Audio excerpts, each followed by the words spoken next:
बच्चों आज का टॉपिक है हमारा टॉर्क। अब टॉर्क क्या है ये कुछ समझते हैं हम लोग कि आपने दरवाज़ा खोलना है। अगर आप डोर का जो लॉक है इसके पास से अगर आप फोर्स लगाकर दरवाज़ा खोलोगे ना तो दरवाज़ा आसानी से खुल जाएगा, लेकिन आप वहाँ फोर्स लगाओ जहाँ से घूम रहा है तो वहाँ पर आपको फोर्स ज़्यादा लगानी पड़ेगी। मेरी बात में आ गई? एक एग्जाम्पल यहाँ पर ड्रॉ भी हुई है कि आप जो है वो इस नट को खोलना चाह रहे हो, ठीक है। आई थिंक ये टाइट हो रहा है, ऐसे हम टाइट करना चाह रहे हैं इस नट को। क्या करना चाह रहे हैं? टाइट करना चाह रहे हैं, ठीक है। हमारे एग्जाम्पल में टाइट कर रहे हैं, ठीक है। तो हम यहाँ पर फोर्स लगाते हैं और इसको जो है हम क्या करते हैं, घुमाते हैं। तो जितना घुमाव है इसको हम कहते हैं टॉर्क। जितना घुमाव है इसको हम क्या कहते हैं? टॉर्क, ठीक है। मतलब फोर्स लगाएंगे यहाँ पे और ये नट टाइट कर रहे हैं हम, ठीक है। तो इस स्पैनर में जितना घुमाव आ रहा है इसको हम कहते हैं टॉर्क, ठीक है। टॉर्क क्या है? Turning effect of force. क्या है?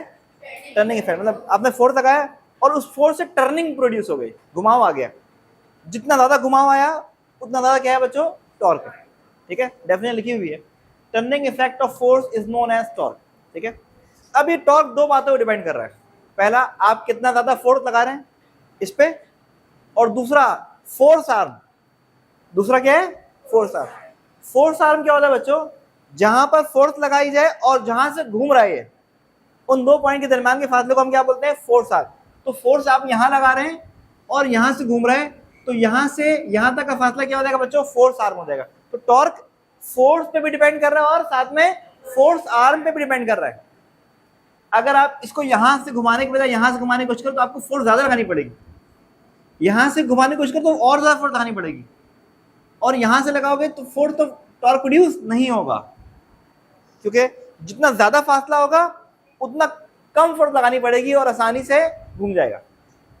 मेरी बात में मतलब आपको बता रहा हूं कि टॉर्क दो बातों पर डिपेंड कर रहा है, फोर्स पे भी और फोर्स आर्म पे भी। तो यहां लिखा हुआ है torque is the vector product of force arm and force. तो टॉर्क का फॉर्मूला हो गया फोर्स आर्म इनटू फोर्स, और क्योंकि वेक्टर प्रोडक्ट है बच्चों तो यहाँ पे क्या आ जाएगा? साइन थीटा आ जाएगा। तो ये फॉर्मूला फोर्स वेक्टर का है, इन टॉर्क का इन टर्म्स ऑफ वेक्टर, और ये फॉर्मूला टॉर्क का इन टर्म्स ऑफ मैग्नीट्यूड, ठीक है। अब बात करते हैं इसकी यूनिट की। फोर्स की यूनिट न्यूटन और फोर्स आर्म डिस्टेंस है, तो यूनिट क्या होगी? मीटर। तो टॉर्क यूनिट क्या होगी? Newton metre. बच्चों आप टॉर्क जो लगाते हो इसकी दो डायरेक्शन हो सकती है, या तो क्लॉकवाइज, जैसे अभी क्लॉकवाइज है क्या ये, और दूसरा एंटी क्लॉकवाइज। तो इसकी दो डायरेक्शन पॉसिबल है, क्लॉकवाइज या एंटी क्लॉकवाइज। तो ये वेक्टर क्वांटिटी है, क्या ये? वेक्टर क्वांटिटी, ठीक है। अब आते हैं नेक्स्ट टॉपिक पे। नेक्स्ट टॉपिक का नाम है बच्चों मोमेंट ऑफ इनर्शिया। अब मोमेंट ऑफ इनर्शिया क्या होता है? जितना घुमाव आ रहा है उतना टॉर्क, सही है। और घुमाते हैं ना हम जब किसी भी चीज को, तो वो चीज घूमना नहीं चाहती। हम चाहते हैं वो घूम जाए, लेकिन वो ऑब्जेक्ट चाह रहा होता है कि मैं ना घूमूं, ठीक है। तो ये जो ओपोजिशन है इसको हम क्या बोलेंगे? टर्निंग के अगेंस्ट, टॉर्क के अगेंस्ट जो ओपोजिशन है इसको हम क्या कहते हैं? Moment of inertia. एग्जाम्पल, दो बॉडीज हैं, दो आपके पास स्फीयर्स हैं, एक का डायमीटर कम है और एक का डायमीटर ज्यादा है, तो किसको घुमाना आसान है? छोटे बॉडी को घुमाना आसान है, बड़ी बॉडी को घुमाना आसान है? वो स्फीयर जो छोटा होगा उसको घुमाना आसान है, और जितना ऑब्जेक्ट बड़ा होता जाएगा उसको घुमाना उतना मुश्किल है। मैंने क्या बोला? किसी ऑब्जेक्ट को घुमा रहे हैं हम, इसको हम कहते हैं टॉर्क, और घुमाने में जितना ओपोजिशन होगा उसको हम क्या बोलेंगे? Moment of inertia. Moment of inertia की डेफिनेशन भी लिखी है बच्चों, अगर देखिएगा, it is the product of, it is the property of body by virtue of which it resist change in angular acceleration. बच्चों घुमाना, बॉडी रुकी भी आप घुमा रहे हैं, इट इज एंगुलर एक्सेलरेशन। क्या ये? अब एंगुलर एक्सेलरेशन में को चेंज करना है आपने, रुका हुआ है तो कम एंगुलर एक्सेलरेशन, घुमा रहे ज्यादा एंगुलर एक्सेलरेशन। तो एंगुलर एक्सेलरेशन में जितना ज्यादा चेंज आ रहा है इसको आप क्या कहते हैं, इस ऑपोजिशन का नाम क्या है, मोमेंट ऑफ इनर्शिया। ठीक है, एक और एग्जांपल देता हूं मैं आपको बच्चों। हम लेट सपोज मैं कहता हूं कि मैंने शायद कल भी एग्जांपल दी थी आपको कि एक डिस्क के ऊपर एक बंदा खड़ा है और वो चाह रहा है ऐसे घूमे, तो वो घूमते घूमते दो काम करता है, कभी हाथ को वो ओपन करता है, आर्म को ओपन करता है, कभी आर्म को क्लोज करता है। तो इससे जब आर्म क्लोज होता है ना तो मूवमेंट ऑफ इनर्शिया कम हो जाता है, तो स्पीड बढ़ जाती है।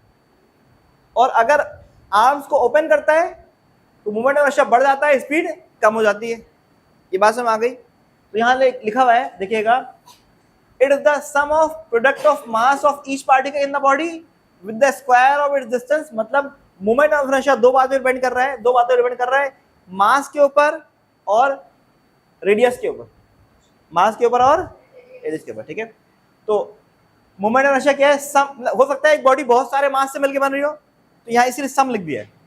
It is the sum of product of mass with the square of distance. तो मूवमेंट ऑफ इनर्शिया डिपेंड कर रहा है मास पे भी और डिस्टेंस पे भी, मतलब रेडियस के ऊपर भी। ठीक है, एक और एग्जांपल होती है बच्चों, मार्कर यहाँ रखा पता दिखाएगा। अगर मैं इस मार्कर को सेंटर से घुमाऊंगा तो घुमाना आसान है, घुमाना क्या है, आसान है, क्योंकि मूवमेंट ऑफ इनर्शिया कम हो जाएगा, मूवमेंट ऑफ इनर्शिया क्या हो जाएगा, कम, क्योंकि डिस्टेंस की वैल्यू देखो डिवाइड हो रही है ना दोनों। ठीक है, जहाँ से घूम रहा है वहाँ से डिस्टेंस की वैल्यू चेंज हो गई। अब मैं अगर चाह रहा हूँ यहाँ से घुमाऊँ, मेरे लिए घुमाना क्या है, मुश्किल है, ये घुमाना मुश्किल है। तो मूवमेंट ऑफ इनर्शिया दो बातें डिपेंड करेगा, मास पे भी और साथ में डिस्टेंस के ऊपर। ठीक है, ये जो कंडीशन में अभी आपको बताइए, इसका डेरिवेशन भी वो भी करेंगे अभी हम लोग। ठीक है, तो इसकी यूनिट की बात करते हैं बच्चों। मास की यूनिट क्या है, किलोग्राम, और डिस्टेंस की यूनिट क्या है, मीटर, और स्क्वायर वैसे आ गया, तो किलोग्राम मीटर स्क्वायर क्या हो गया, मूवमेंट ऑफ इनर्शिया की यूनिट हो गई। ठीक है, फिर एक दफा दोबारा बता रहा हूँ, किसी भी ऑब्जेक्ट को घुमाना है, जितना ज्यादा घूम रहा है इट इज टॉर्क, और घुमाने में जितना ज्यादा ओपोजिशन आ रही है इसको हम क्या बोल रहे हैं, मतलब ऑब्जेक्ट चाह रहा है मैं ना घूम, ये प्रॉपर्टी है उस ऑब्जेक्ट की। जिस तरह था ना, आप चाहते थे एक ऑब्जेक्ट मूव कर जाए, वो चाहता था मैं मूव ना करूं, वो इनर्शिया था, वो था स्ट्रेट लाइन के लिए, इसके लिए लीनियर मोशन के लिए। और आप चाह रहे हैं घुमाना, सर्कुलर मोशन की बात करें, तो सर्कुलर मोशन में जो पोजीशन होती है उसको क्या बोलते हैं, मोमेंट ऑफ इनर्शिया कहते हैं। क्लियर हो गई बात सबको? नेक्स्ट टॉपिक है बच्चों, हमें फाइंड करना है रोटेशनल इनर्शिया। ठीक है, कि आप सेंटर से घुमा रहे हैं एक ऑब्जेक्ट को या साइड से घुमा रहे हैं, ठीक है, तो उस वक्त मोमेंट ऑफ इनर्शिया की वैल्यू क्या होगी, आपको क्या करना है, फाइंड करना है। तो हेडिंग लगी है rotational inertia of a two particle system. ठीक है, अब टू पार्टिकल सिस्टम में दो ऑप्शन है, देखो ये दो मासेस हैं, ठीक है, और ये दोनों कनेक्टेड है आपस में, दोनों क्या आपस में, हम कह रहे हैं जिस चीज से कनेक्टेड है ना उसका मास नेग्लिजिबल है, और अब हम जो घुमा रहे हैं कहां से घुमा रहे हैं, सेंटर से घुमा रहे हैं। तो यहां पर मोमेंट ऑफ इनर्शिया क्या आ रहा है ये कैलकुलेट करना है, और ये वही दो ऑब्जेक्ट्स हैं, वही दो पार्टिकल है, ये दोनों अगेन कनेक्टेड हैं, ये दोनों क्या है बच्चों, आपस में कनेक्टेड है। और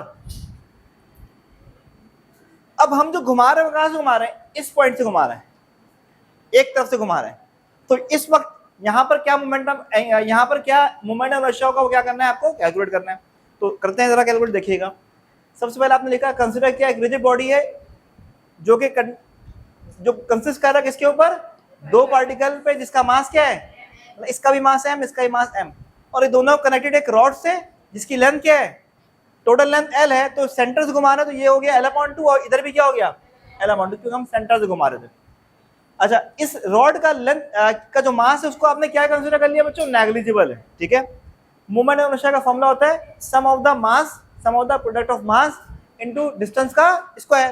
ठीक है, अब पहले इस पार्टिकल की बात होगी, तो ये तो घूम रहा है, इसका मास क्या है बच्चों m, और इसका रेडियस क्या हो गया अब l/2, तो डिस्टेंस का स्क्वायर l/2 स्क्वायर, प्लस लगा दिया। अब डायग्राम देख लीजिए आप लोग, इसमें हम सेंटर से घुमा रहे हैं, ठीक है, तो डिस्टेंस हो गया l/2 इधर भी और l/2 इधर भी। ठीक है, तो फॉर्मूला है मूवमेंट ऑफ इनर्शिया का क्या, sum of the product of mass and distance का स्क्वायर। ठीक है, तो अब पहले इस ऑब्जेक्ट की बात होगी तो मास m आ गया और डिस्टेंस क्या L/2 उसका स्क्वायर प्लस मास आ गया और डिस्टेंस क्या अगेन L/2 उसका भी स्क्वायर। अब सॉल्व करना है बच्चों, यहाँ पे आ जाएगा L स्क्वायर और यहाँ पे आ जाएगा 4, यहाँ भी L स्क्वायर और यहाँ पर 4, ये देखिए। अब ऐड करेंगे तो 2 आ जाएगा बाहर, तो कैंसिल होगा बच्चों, 2 1 2 2 2 4, यहाँ जाएगा 2, तो बचेगा हाफ। हाफ को बाहर निकाल दो, क्या बच जाएगा ml स्क्वायर। तो ये वैल्यू आ गई इसकी मोमेंट ऑफ इनर्शिया की इस कंडीशन में। अब इस कंडीशन की हम लोग बात करते हैं जब हम एक तरफ से घुमा रहे हैं, मतलब ये वाला ऑब्जेक्ट घूम रहा है, ठीक है। अब इस केस में फॉर्मूला वही है बच्चों, मोमेंट ऑफ इनर्शिया का क्या है, sum of the product of mass and distance का स्क्वायर।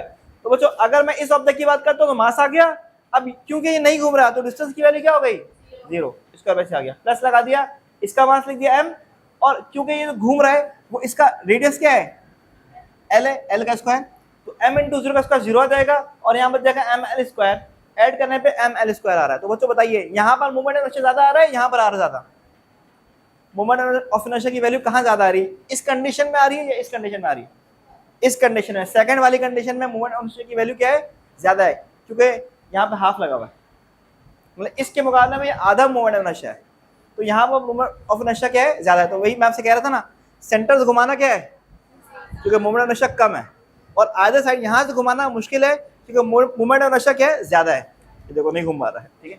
अब आ जाओ नेक्स्ट टॉपिक पे, इसमें हमने कंडीशन वाइज बता दी आपको फॉर्मूला क्या है मोमेंट ऑफ इनर्शिया का। तो बच्चों अगर ये सिलेंडर सॉलिड होगा, फिल होगा किसी भी मटेरियल से, तो मोमेंट ऑफ इनर्शिया का ये फॉर्मूला है हाफ mr स्क्वायर। और अगर ये हॉलो होगा तो यहाँ पर दो सर्किल बन रहे हैं, एक सर्किल ये वाला बन रहा है और एक ये बन रहा है, तो बड़ा सर्किल b है और छोटा सर्किल a है। तो ये आपको गिवन दिया जाएगा, गिवन दी जाएगी वैल्यू a की भी और b की भी, तो आप इस फॉर्मूले में क्या निकाल लेंगे बच्चों, मोमेंट ऑफ इनर्शिया निकाल लेंगे। अगर सॉलिड स्फीयर हो मतलब फिल हो, जैसे बॉल बेयरिंग होती है स्टील की, ठीक है, अगर फिल हो तो मोमेंट ऑफ इनर्शिया का ये फॉर्मूला है 2/5 mr स्क्वायर, m इसका मास है और r इसका रेडियस है, ठीक है। तो ये टॉपिक भी मुकम्मल हो गया आपका। वो जो हमारा नेक्स्ट टॉपिक है कि हमें एक रिलेशन फाइंड करना है टॉर्क, मोमेंट ऑफ इनर्शिया और एंगुलर एक्सेलरेशन के दरमियान में, ठीक है।